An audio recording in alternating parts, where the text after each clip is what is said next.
नमस्कार दोस्तों, कैसे हैं आप सब। आई होप आप सभी अपने अपने घरों में सुरक्षित होंगे।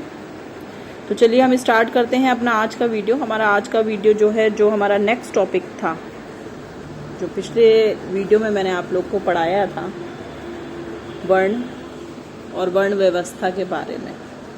तो उसके बाद जो अब हमारा नेक्स्ट टॉपिक है वो है हमारा आश्रम। तो आश्रम शब्द से आप सभी लोग वाकिफ होंगे कि आश्रम शब्द क्या होता है। तो सोशियोलॉजी के हिसाब से देखें तो आश्रम का अर्थ हो गया संत की कुटिया, या जहाँ पर जितने भी संत लोग रहते हैं, महात्मा रहते हैं, ऋषि मुनि लोग रहते हैं, उस जगह को हम आश्रम कहते हैं। अब आश्रम के अर्थ की बात करते हैं तो आश्रम शब्द जो हो वो श्रम धातु से बना है, जिसका अर्थ होता है परिश्रम करना या उद्यम करना। तो आश्रम का तात्पर्य एक ऐसी क्रिया स्थल से होता है जहां कुछ दिन समय ठहर कर व्यक्ति अपने माध्यम से उद्यम करता है। अब आश्रम का शाब्दिक अर्थ देखें तो शाब्दिक अर्थ हो गया भाषा या विश्राम करने का एक साधन, जहां पर कुछ समय तक आपके आप में आवश्यक गुणों का विकास करके व्यक्ति अपने को आगे के लिए तैयार करता है। डेफिनेशन देखें तो डॉक्टर प्रभु ने कहा है कि आश्रम जीवन के अंतिम लक्ष्य मोक्ष प्राप्ति हेतु व्यक्ति द्वारा की जाने वाली यात्रा के मार्ग में बढ़ने वाला मनोरंजन स्थल है। महर्षि व्यास जी ने लिखा है आश्रम के बारे में कि महाभारत में जीवन के 4 विश्राम स्थल या आश्रम व्यक्तित्व के विकास की 4 सीढ़ियां होते हैं। इन पर क्रम से चढ़ते हुए व्यक्ति को ब्रह्म प्राप्त करता है। तो ये तो बात होगी हमारी आश्रम के बारे में। अब हम बात करते हैं कि आश्रम की व्यवस्था है, आश्रम व्यवस्था के बारे में बात करते हैं। तो आश्रम व्यवस्था का अर्थ जो है, या आश्रम व्यवस्था हम किसे कहते हैं, उसके बारे में हम देखते हैं कि आश्रम शब्द जो है वो श्रम धातु से निकला है, जिसका अर्थ होता है प्रयत्न या परिश्रम। इस प्रकार एक आश्रम तुलनात्मक रूप से श्रम का एक उल्लेखनीय भाग या कर्मस्थली है, जिसमें व्यक्ति अपनी योग्यता व क्षमता के अनुसार किन्हीं व्यक्तिगत व सामाजिक लक्ष्यों की प्राप्ति के लिए प्रयत्न करता है। आश्रम का अर्थ वैसे चाहे कुछ भी हो, जन समाज में इसका अर्थ विश्राम स्थान के रूप में ग्रहण किया जाता है। उपनिषद काल में आर्य लोग जीवन को अनंत यात्रा मानते थे, जिसमें स्थान स्थान पर विश्राम करके आगे बढ़ते थे अथवा आगे बढ़ने की तैयारी करते थे। तो ये तो बात हो गई आश्रम व्यवस्था के बारे में। अब जो यह यात्रा मोक्ष की ओर होती थी, लोगों के जीवन का चरम लक्ष्य या मोक्ष की प्राप्ति, जिसके बाद आवागमन के बंधन से मुक्ति मिल जाती थी। प्रत्येक आश्रम एक ऐसी व्यवस्था थी जिसमें कुछ अवधि के लिए रुककर व्यक्ति आगे की यात्रा के लिए प्रस्थान करता था। वैदिक व्यवस्था में मनुष्य की आयु 100 वर्ष मानी गई है। इन 100 वर्षों को 4 भागों में विभाजित किया गया है, और ये 4 भाग कौन से हैं? पहला है ब्रह्मचर्य आश्रम, दूसरा है गृहस्थ आश्रम, तीसरा है वानप्रस्थ आश्रम और चौथा है संन्यास आश्रम। तो इन्हीं 4 भागों को 4 आश्रमों की संज्ञा दी गई है। प्रत्येक आश्रम की अवधि जो है वो 25 वर्ष मानी गई है। मनुष्य के जीवन के प्रथम वर्ष जो है वो ब्रह्मचर्य आश्रम के होते हैं। जो आगे के उसके द्वितीय 25 वर्ष होते हैं वो उसके गृहस्थ आश्रम के होते हैं। तीसरे 25 वर्ष जो उसके होते हैं, यानी 75 तक, वो वानप्रस्थ आश्रम होता है, और वानप्रस्थ आश्रम तथा अंतिम 25 वर्ष जो है वो उसके संन्यास आश्रम के कहलाते हैं। तो ये 4 प्रकार के आपके आश्रम हो गए। अब हम एक एक करके इन्हीं चारों के विषय में पढ़ेंगे।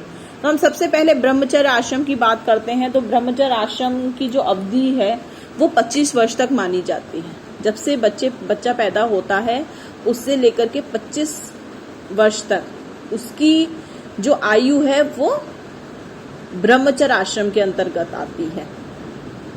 इसमें व्यक्ति जो है ब्रह्मचर्य व्रत का पालन करते हुए विभिन्न विद्याओं में निपुणता प्राप्त करने का प्रयत्न करता है। मनुष्य का शारीरिक, मानसिक तथा आध्यात्मिक विकास इसी आश्रम में होता है। ब्रह्मचर्य आश्रम का आयोजन और महत्व विशेष रूप से द्विजों के लिए है जिन्हें विभिन्न वेद, शास्त्रों और विद्याओं की साधना की अनुमति होती है।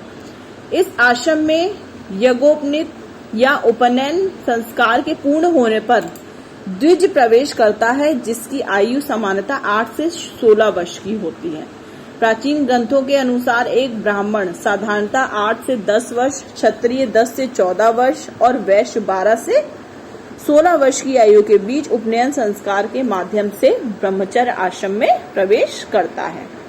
ब्रह्मचर्य जीवन तप और इंद्रिय संयम का जीवन है। मनु के अनुसार ब्रह्मचारी को गुरु के पास रहता हुआ इंद्रियों को वश में रखकर तप वृद्धि के लिए नियमों का पालन करना चाहिए और वह नित्य पूजन करे तथा प्रातःकाल, सायंकाल हवन करे। तो ये तो हो गई बातें ब्रह्मचर्य आश्रम की। अब सेकंड जो है, जो सबसे मोस्ट इम्पोर्टेंट होता है, वैसे तो चारों ही मोस्ट इम्पोर्टेंट है आपके आश्रम, लेकिन जो सबसे मोस्ट इम्पोर्टेंट होता है वो होता है गृहस्थ आश्रम, और सबसे कठिन भी गृहस्थ आश्रम ही कहा जाता है। तो सामाजिक जीवन का आरंभ तथा अंत इसी आश्रम से होता है। सामाजिक दृष्टिकोण से आश्रम सबसे अधिक महत्वपूर्ण माना जाता है गृहस्थ आश्रम।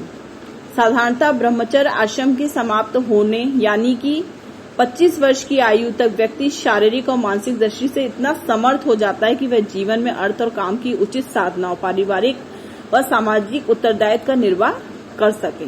सामान्यतः इस आयु तक व्यक्ति अपनी शिक्षा पूर्ण कर विवाह करके गृहस्थ में प्रवेश करता है। जीवन की यही 25 से 50 वर्ष का भाग जो है वो आपका क्या कहलाता है? गृहस्थ आश्रम कहलाता है। थर्ड है हमारा वानप्रस्थ आश्रम। तो वानप्रस्थ आश्रम में 50 वर्ष की आयु पूरी होने के बाद वानप्रस्थ आश्रम में प्रवेश करता है। यह गृहस्थ आश्रम के बाद की स्थिति है। मनु के अनुसार गृहस्थाश्रम व्यतीत करने के पश्चात जब व्यक्ति के बाल पक जाएं, चेहरे पर झुर्रियां दिखाई देने लगे, उसके पौन उत्पन्न हो जाएं, तब वह विषयों से रहित होकर वन का आश्रय ले। यदि उसकी पत्नी उसके साथ जाना चाहे तो ले जाए, अन्यथा उसे पुत्रों के दायित्व पर छोड़ दे। उसे अपने साथ कोई भी गृह संपत्ति नहीं ले जानी चाहिए। अपने साथ अग्निहोत्र तथा उसकी सामग्री लेकर अपने ग्राम का त्याग कर देना चाहिए। जटा, दाढ़ी, मूंछ और नख धारण करें तथा प्रातः फल और मूल का सेवन करें। साधारणतः वानप्रस्थी को बस्तियों में केवल भिक्षा के लिए ही जाना चाहिए। वर्षा के अतिरिक्त वानप्रस्थी को किसी ग्राम में एक से अधिक रात्रि के लिए विश्राम नहीं करना चाहिए। ये आपका होगा वानप्रस्थ की बात, जो आपकी 75 ईयर्स तक होती है। अब जो संन्यास का टाइम है, संन्यास आश्रम का, उसकी बात करते हैं। तो आश्रम व्यवस्था में चतुर्थ एवं अंतिम आश्रम संन्यास आश्रम है। यह आश्रम 25 वर्ष की अवस्था से स्टार्ट होता है। जो आपका वानप्रस्थ आश्रम था वो आपका 50 से 75 तक चलता है, 50 वर्ष से लेकर 75 साल तक के लिए चलता है। और संन्यास आश्रम जो है वो आपका 75 से स्टार्ट होता है। तो इस आश्रम में प्रवेश करते ही मनुष्य सब कुछ त्याग देता है, एक स्थान पर नहीं रहता, वह सदैव इधर उधर घूमता ही रहता है। इस आश्रम में प्रवेश करने के बाद मनुष्य फिर सांसारिक वस्तुओं के पास नहीं जाता। यह आश्रम सबसे कठोर तपस्या का आश्रम कहलाता है। इसमें सन्यासी को एकांतवास करना होता है तथा वह स्थायी रूप से एक स्थान पर नहीं रह सकता। उसे अपना पेट भिक्षा मांगकर भरना होता है। सभी व्यक्तियों के कल्याण में वह अपना कल्याण समझता है। इस आश्रम की सबसे प्रमुख बात यह है कि इस आश्रम में प्रवेश करने के पश्चात व्यक्ति को मृतक समझा जाता है। तो ये बात हो गई हमारे चारों आश्रमों के बारे में। कौन कौन से आश्रम थे हमारे? पहला था ब्रह्मचर्य आश्रम, दूसरा था गृहस्थ आश्रम, तीसरा था आपका वानप्रस्थ आश्रम और चौथा था संन्यास आश्रम। अब हम बात करते हैं आश्रम व्यवस्था की प्रासंगिकता या उसके महत्व के बारे में। तो इसमें बताया गया है कि मध्य प्रदेश हिंदी ग्रंथ अकादमी पृष्ठ क्रमांक 43 के अनुसार यह एक निर्विवाद सत्य है कि व्यक्ति सभी आयु में समान प्रकार के कार्यों का संपादन नहीं कर सकता। आश्रम व्यवस्था आयु के अनुसार कार्यों का एक वैज्ञानिक विभाजन करती है। इस प्रकार विभिन्न आयु के व्यक्ति से जो सर्वोत्तम सेवा प्राप्त की जाती है उसे प्राप्त करने का प्रयास करती है। ब्रह्मचर्य जीवन ज्ञान और शक्ति के चयन का जीवन है। ग्रस्त जीवन में आकर व्यक्ति इस संचित शक्ति का विभिन्न क्षेत्रों में रचनात्मक सदुपयोग करता है। वानप्रस्थ के रूप में वह इंद्रिय और मन को वश में रखते हुए अपने अनुभवों से समाज को संचालित करता है और संन्यास आश्रम में जाकर ज्ञान, तप और सेवा से जगत को अलौकिक करता है। इस प्रकार आश्रम व्यवस्था जीवन के परस्पर संबंधित भागों का समन्वय सर्वांगीण चित्र जो है वो प्रस्तुत करती है। विभिन्न आश्रम धर्मों के रूप में समाज के सभी व्यक्तियों में सहयोग एवं सद्भाव स्थापित करते हैं। ब्रह्मचारी के रूप में शेष सब मिलकर व्यक्ति का विकास करते हैं, जो आगे चलकर गृहस्थ के रूप में सबका पालन करता है। तो ये जितने भी हैं आपके सारे आश्रमों के बारे में हैं। तो आश्रम व्यवस्था के बारे में जो भी मैंने आप लोग को अभी तक टॉपिक्स पढ़ाए हैं वो सारे कंप्लीट हो चुके हैं आश्रम के बारे में और आश्रम व्यवस्था के बारे में। जो उसके प्रकार थे वो भी मैंने आपको बता दिए। ये बहुत छोटा सा टॉपिक है जो आपके कोर्स में दिया हुआ है। आश्रम बहुत ज्यादा लेंथी टॉपिक नहीं है। इसमें खाली जो मेन आश्रम व्यवस्था में जो मेन आपके पार्ट्स हैं इसके 4, जो इनको 4 भागों में विभाजित किया गया है, उसी के बारे में अक्सर क्वेश्चंस जो हैं वो पूछे जाते हैं। तो आज का हमारा टॉपिक जो है वो हम यहीं पर ही कंप्लीट करते हैं। अब हम मिलते हैं अपने नेक्स्ट वीडियो में नेक्स्ट टॉपिक के साथ। नमस्कार।